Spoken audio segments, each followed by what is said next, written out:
अब्बासी दौर के मशहूर खलीफा हारून अल रशीद का दरबार इल्म और इंसाफ के लिए मशहूर था। एक दिन वह अपने वजीर खास जाफर बरमकी के साथ बाग में सैर कर रहे थे। तभी उन्होंने देखा कि दो आदमी आपस में बहस कर रहे हैं। पहला शख्स आत्मविश्वास से बोला, दुनिया में सब कुछ अक्ल के जोर से हासिल होता है? नहीं, असल में सब कुछ नसीब और किस्मत से मिलता है।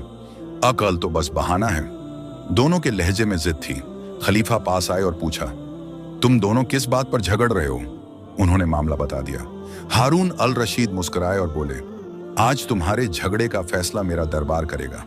अगले दिन दोनों को शाही महल में बुलाया गया। दरबार में बड़े बड़े वजीर, काजी और विद्वान मौजूद थे। खलीफा ने कहा, ये दोनों पूछ रहे हैं कि कामयाबी में अक्ल का ज्यादा हिस्सा है या किस्मत का। आज हम इसका तजुर्बा करेंगे। हारून अल रशीद ने दोनों को अलग अलग हिदायत दी। पहले अक्ल वाले से कहा, तुम्हें एक थैली सोने के सिक्कों की दी जाती है।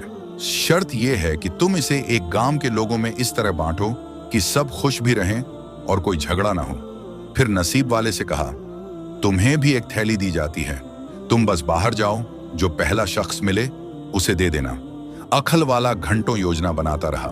गांव के लोग इकट्ठे किए, सबको बराबर बराबर देने की कोशिश की, लेकिन कोई कहने लगा कि वह ज्यादा गरीब है, कोई बोला कि वह बीमार है। बात बात में लोग आपस में भिड़ने लगे। आखिर वह थक गया और सोचा कि शायद किसी को भी संतुष्ट नहीं कर पाऊंगा। दूसरी ओर नसीब वाला शख्स महल से निकला। दरवाजे के पास एक बूढ़ी औरत मिली जो रो रही थी कि उसके बच्चे कई दिन से भूखे हैं। उस आदमी ने बिना देर किए सोने की थैली उसके हाथ में रख दी। औरत की आंखों में खुशी के आंसू आ गए। आसपास के लोग भी जमा हो गए और सबने नसीब वाले की तारीफ की। दरबार में दोनों वापस आए। अक्ल वाला परेशान था, नसीब वाला संतुष्ट। हारून अल रशीद हंसकर बोले, देखा, तुम्हारी अंगल ने तुम्हें उलझा दिया और इसकी किस्मत ने इसे इज्जत दी। लेकिन खलीफा ने आगे कहा, याद रखो, किस्मत के दरवाजे तक पहुंचने के लिए भी अकल चाहिए।